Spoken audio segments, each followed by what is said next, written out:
Hello again, and welcome to the September episode of Let's Talk Miamisburg. Glad to have you with us. I'm Gary Giles. I am the city's Public Information Officer. Well, here's what we have in store for you over the next 30 minutes. A little later in the program, we'll get our annual report from the Miamisburg Public Works Department. It's a great way to hear the latest news and information about the city's public works operation, and you'll want to be sure and stay tuned for that discussion. First up, though, we're happy to welcome a very special guest to our program. Joining me to review the latest property revaluation in Montgomery County and other updates from his office is County Auditor Karl. Now, viewers should be aware that this episode is pre-recorded. As a result, we will be unable to accept questions over the phone. We will, however, be providing you with contact information if you'd like to follow up on any of our topics. Karl, so glad to see you. Welcome back to the program. Thank you. Glad to be here. Thanks for having me again. Of course. Always glad for you to give us a few minutes of your time and provide the viewers an update on the latest information from the auditor's office. I always appreciate you giving me the opportunity to share some information. Absolutely. Well, let's start by reminding our viewers about some of the general primary responsibilities of the auditor's office in Montgomery County. Well, so the county auditor's position is kind of a wide range of responsibilities, kind of a broad spectrum of things that we do, which makes it very exciting for me. But primarily, I serve as the county's chief fiscal officer, which is a major responsibility. County government is a $2 billion a year business operation, so serve as the county's chief fiscal officer, pay all the county's bills and paymaster and those types of things. I'm also the chief assessor, and we'll talk more about the responsibilities of the chief assessor and how that impacts the real estate industry in county government, in the county and in county government. Mm-hmm. I serve various functions as an agent for the tax commissioner. I am a deputy registrar for the Bureau of Motor Vehicles, and not all county auditors do that, but I do. So we operate the license bureau at the county building, and then I'm the chief sealer for weights and measures. So a lot of people just know me as the gas pump guy because of all those little stickers on all the gas pumps in the county. But we check scales and do other scanning tests. We do other things besides the gas pumps, but it is a major part of the responsibility of the office. Then on top of all that, we sell dog licenses. We issue dog tags. So a wide range of responsibilities. We don't want to overlook that. No, we don't want to overlook that. That's big. That's Absolutely. Big. That's big. And the auditor is an elected position Yes. in Montgomery County. You've been auditor for how long? I have been the auditor since 2000. I was appointed in 2000 to fill an unexpired term of my predecessor, and then I've been elected 4 or 5 times since then. You lose track. Years, yeah, I've lost track. Absolutely. But it's such an honor for me, and I'm very humbled and honored by the community that they returned me to office a number of years. And so it's 20 years, more than 20 years I've served as auditor. Worked in the office about 9 years prior to that, so I have 30-some years more than 30 years in county government and 40 years in public service. Sure, so, yeah, sure. I'm very honored. Well, you recently announced the results of a county-wide effort required by law to revaluate or reappraise, some people call it, property in Montgomery County. Tell us how that process works and some of the highlights of your results. Sure. So again, part of my role, one of the functions, one of the hats that I wear is I serve as the chief assessor for real estate, a chief assessor for taxing purposes. And so as part of that role, I am obligated to redetermine property values once every 6 years, do a comprehensive revaluation, and then midway through that 6-year cycle, we do what's considered a market update. We call it a triennial update. So really every 3 years we are updating property values, and of course that in itself causes some questions and confusion from time to time. People say, well, I thought we just did this. Well, we did just do this. Seems like it. Yeah, so we have to update this every 3 years in order to keep current with the market. And during the period of time that I've been county auditor, that's been important to do because the market has been so volatile, and we've seen such dramatic shifts in market values over the last 20 years. And so it's really been important. It's been difficult for us to keep up with that whole process. But this year in 2020, we're due to complete what's called a revaluation, a complete revaluation. The last one was done in 2014. We did an update in 17, and so now this is the reval year for us. We call a reval year. It's a big undertaking. There's 250,000 parcels in Montgomery County. So to determine a value for all those parcels, that doesn't happen overnight. We hire professional appraisal companies to come in and assist us in this process, since we don't keep the staff on hand to do a project of this magnitude. So we actually began this 2 years ago. In September of 2018, the process began, updating all of our digital images. We have aerial photography. We do a lot of field work. And then, the primary thing is to examine the real estate market and what's happened inside the market over the last 3 years. So it's a difficult, complex, time-consuming process, and certainly can be very controversial at times. Sure. What are some of the highlights of the results from this year? So and one of the things I said when we started the project in 2018 that I expected it to be one of the most difficult and challenging ones that I'd ever been involved in. And I said that because the market had shifted so dramatically during the early period of time of this decade or this century.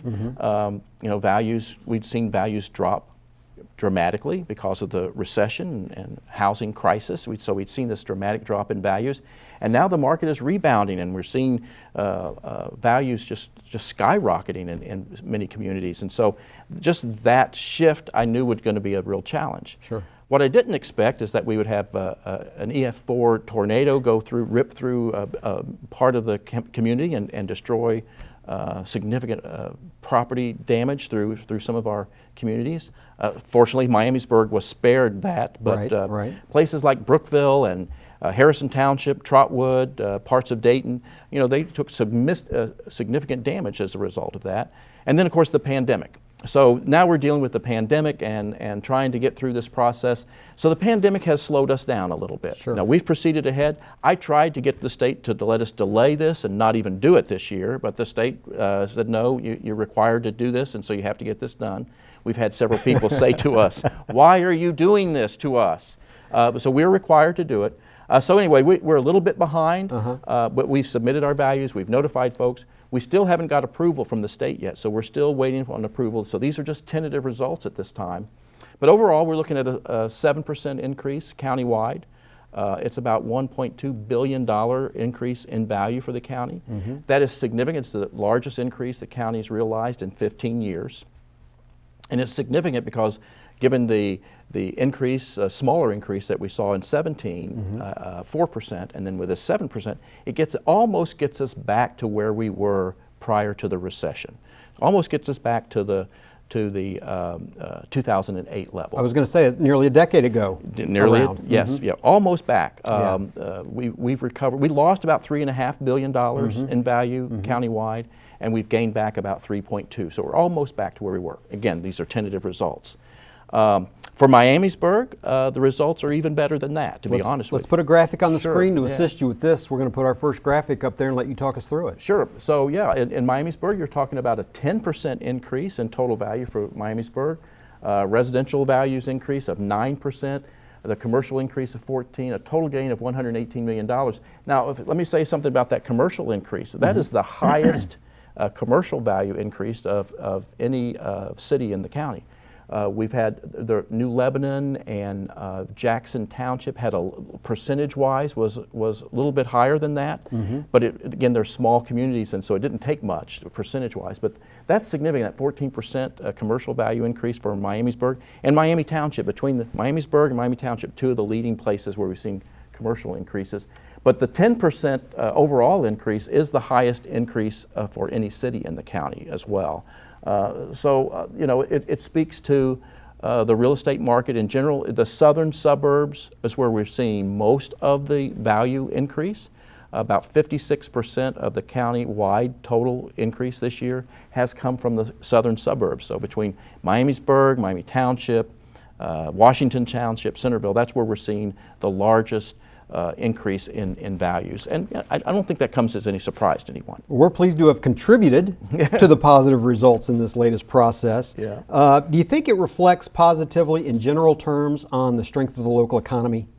Oh, no doubt about it. Okay. And that's what it really is, an indicator. And I know people get concerned about, well, what's this going to do to our property taxes and those are legitimate concerns. I can appreciate that, particularly in a time where with uncertainty because of the pandemic and some people are out of work and businesses had to shut down for a period of time. Sure. So I understand that. What this kind of update does when we update these values, what it does is establishes the tax base going forward. It really doesn't have a very minor impact on what's currently on the books. There is some adjustments, and it kind of helps to even out the tax burden on what's currently on the books, but it really sets the base going forward. So in the future, if the schools want to put a levy on the ballot, or the city wants to put a levy, the county wants to put a levy, these values are what they use now to produce the values in the future. So the more those values go up, really the less it takes to produce the amount of revenue that the county or the city or schools needs to produce. So it means a lot for the financial future of the community, and it certainly speaks to the health of the community. You know, these values are based upon what's happening in the real estate market. The real estate market is a big economic engine for any community. And it's been red hot. Oh, it has been red hot. You know, there's all kinds of anecdotes we could tell about people selling their properties even before they put the sign in the front yard. I mean, bidding wars, and so yeah, it's red hot. It's slowed down a little bit during the pandemic, but not a lot. And so, again, it's a big economic engine. Real estate industry is a big economic engine. And so this is all speaking to a much healthier market, much healthier economic condition in the community than we experienced 6 years ago, certainly. Sure. 6 years ago, 70% of the properties in Montgomery County saw a decrease in their property value.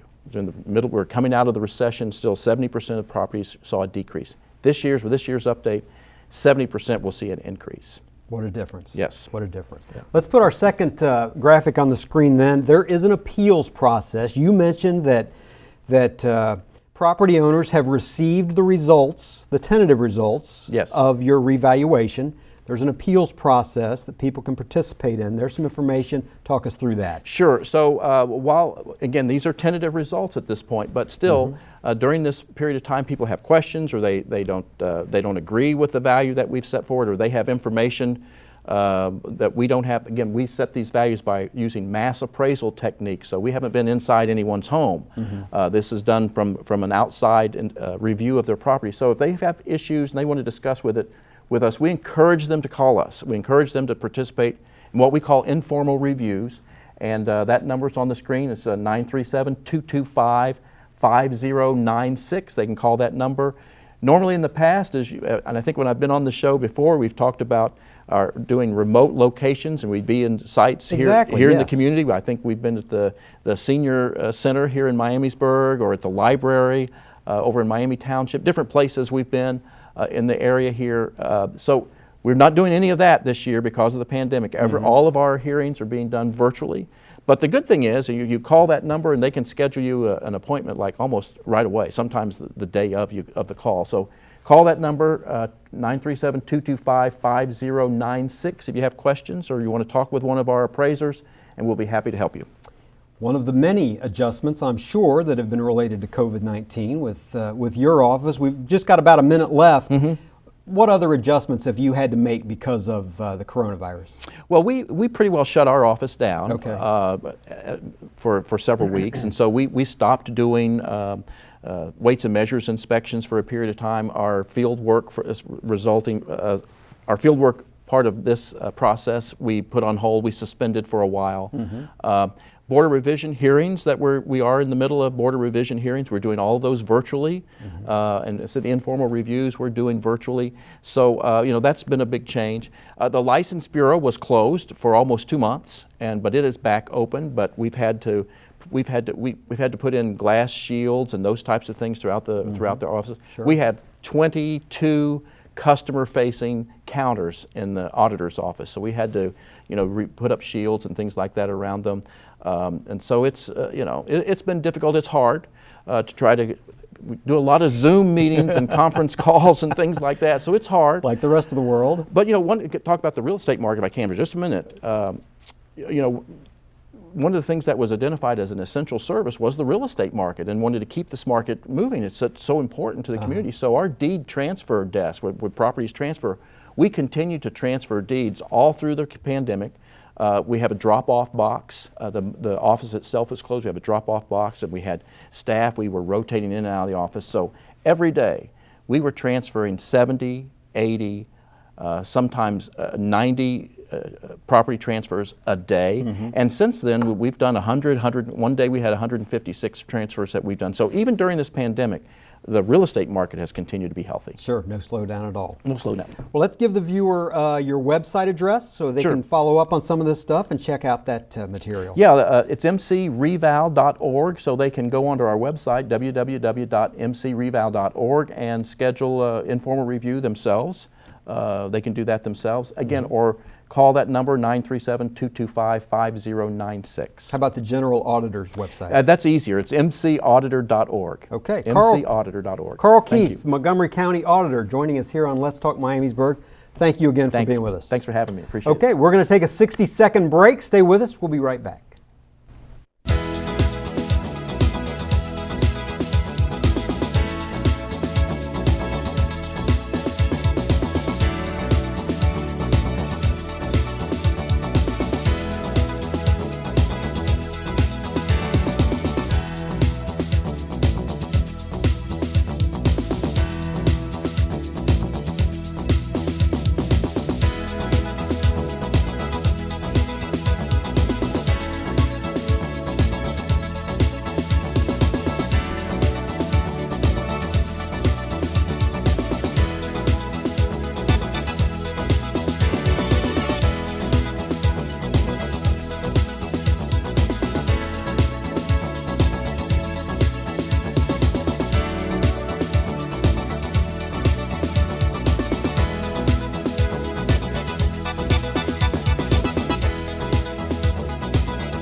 Welcome back to Let's Talk Miamisburg for September. I'm Gary Giles. Thank you for being with us. Joining me here for our second segment, here on the set, to my immediate left, is the Director of Public Works for the City of Miamisburg, and that's Valerie Griffin. To the far right on your screen is Ben Trick, and Ben is the Water Distribution Supervisor in the Public Works Department. Hello to both of you. Welcome back to the program. Hi, Gary. Hi. Appreciate your time. Valerie, let's start just by reviewing the scope of services provided by the Public Works Department in Miamisburg, and just remind our viewers of that. Well, the Public Works Department is responsible for snow plowing, leaf collection, asphalt repair. We have a fleet maintenance division that takes care of all the vehicles owned by the city, street sweeping, and then of course we have the whole utility side of things where we manage stormwater, we do water treatment, wastewater treatment, and the distribution and collection systems. Very diverse set of responsibilities. About how many employees do you have in your department? We have about 40. About 40 employees, Yep. Okay. Ben, as I mentioned, you oversee the water distribution system in Miamisburg. You and your team provide maintenance of the system really year-round. Give our viewers some examples of some of the things that you've been working on over these warm weather months.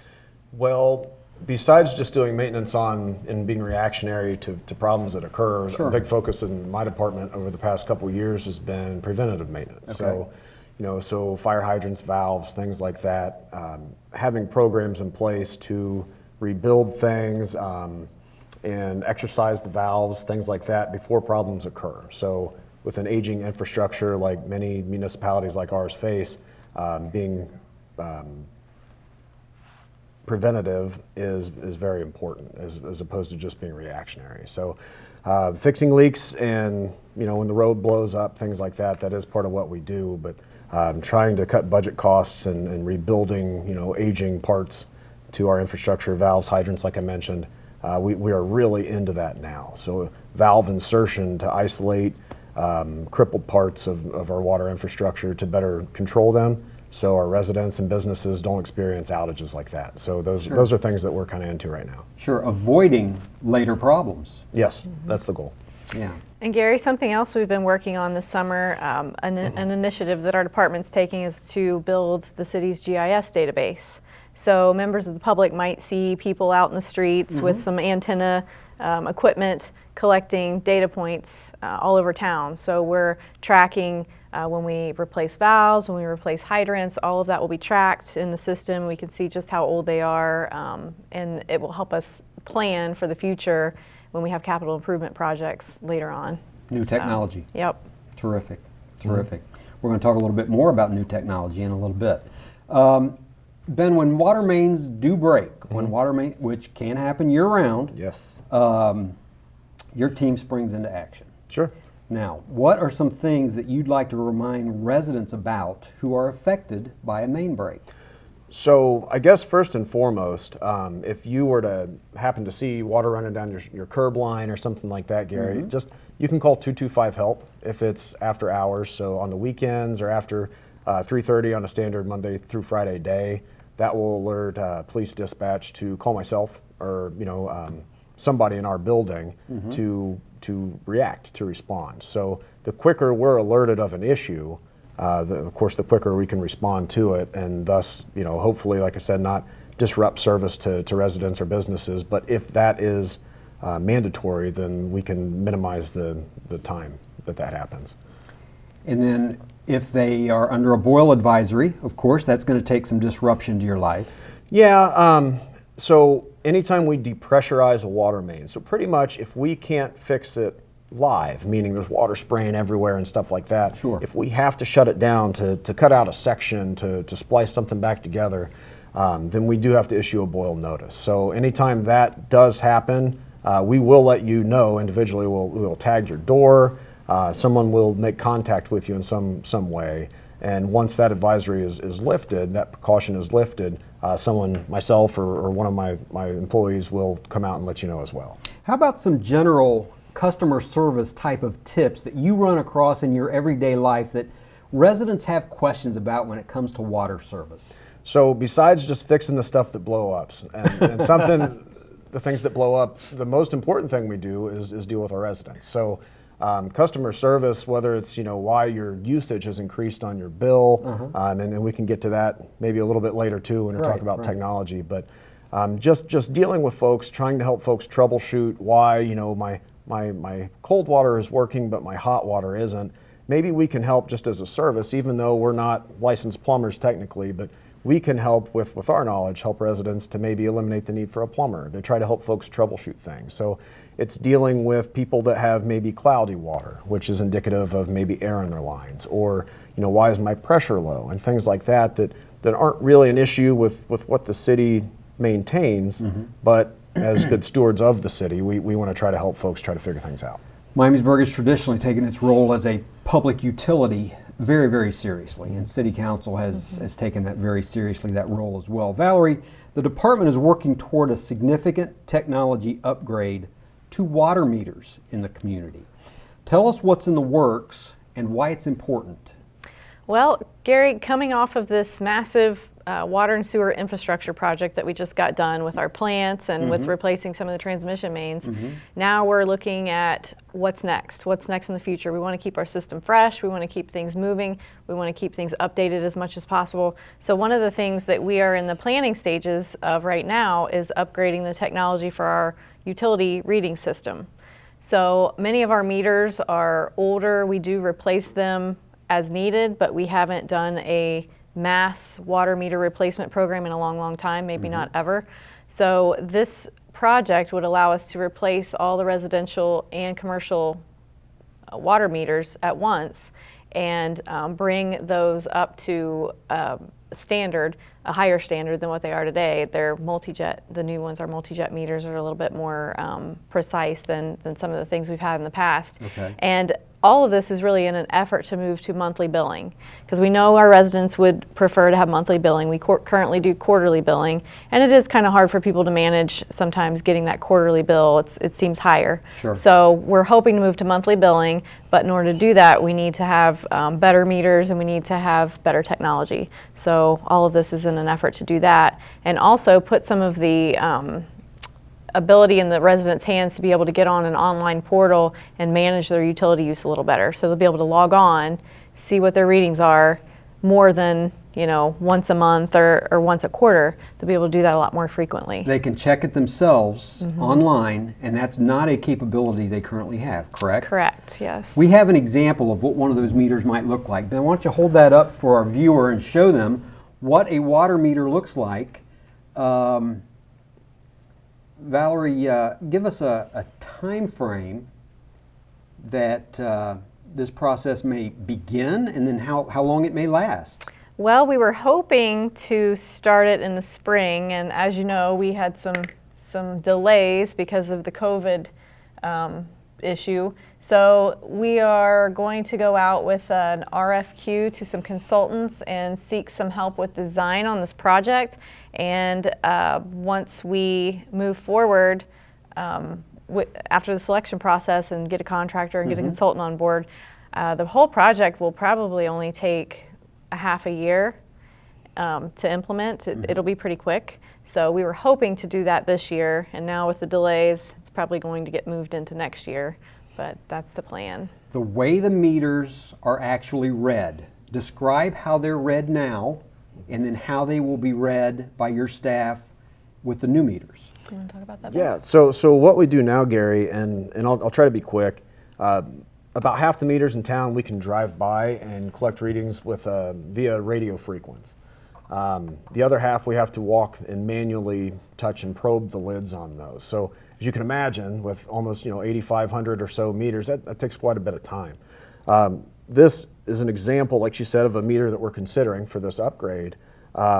These will all be drive-bys, so all with this meter we could drive by, collect readings as often as we drive by within the frequency range, and every time we read it, you'll be able to check your reading on an app on your phone. And oh my gosh, I have a leak alert or high usage spike or something. It's all going to be in the hands of the consumer. So that ties into customer service, it ties into upgrading infrastructure, as well as mandates that we're required to through asset management, through EPA, and all these other things. So this is a necessary infrastructure upgrade, but it's helpful to all. Okay, well, we look forward to learning more about it, and maybe next year when you're on the show, we'll talk about how it went, how the implementation went. Sure. In the time we have remaining, very timely topic, fall is upon us, leaf collection is right around the corner. What do people need to know about the city's curbside leaf collection service? Well, for anyone who might be new to Miamisburg, the way we handle our leaf collection program is that we have 5 zones throughout the city. It's broken up into 5 sections. All of our crews start in zone 1, and then they finish that whole zone and they move through the other zones, and they make multiple passes through the city. So beginning October 19th this year, they will be in zone 1 and move through the city. Usually we make 3 or 4 passes. It just kind of depends on how quickly the leaves fall and pile up and how long it takes us to make it through the zones. But residents can call our Public Works hotline number at 847-6454 during leaf collection to find out the status of crews and which zone they're currently in. October 19th is the start date, tentatively, if the leaves are falling. If the leaves are falling. And it'll go through, as I recall, close to Christmas time. Yeah, just before Christmas, Okay. usually. Yeah. All right. Valerie Griffin, Public Works Director, Ben Trick, Water Distribution Supervisor, joining us here on Let's Talk Miamisburg. And our time is up, unfortunately. Appreciate you being with us and providing some important information. Of course. Thanks for having us, Gary. We want to remind you that our next episode of Let's Talk Miamisburg will be coming up October 13th. Right now, that looks like a live episode, 7 p.m. We're going to talk about road construction projects in the community and get a report from the Miami Valley Fire District. That's October 14th, 7 o'clock. Hope you'll join us. Thanks for being with us. I'm Gary Giles. We'll see you next time on Let's Talk Miamisburg.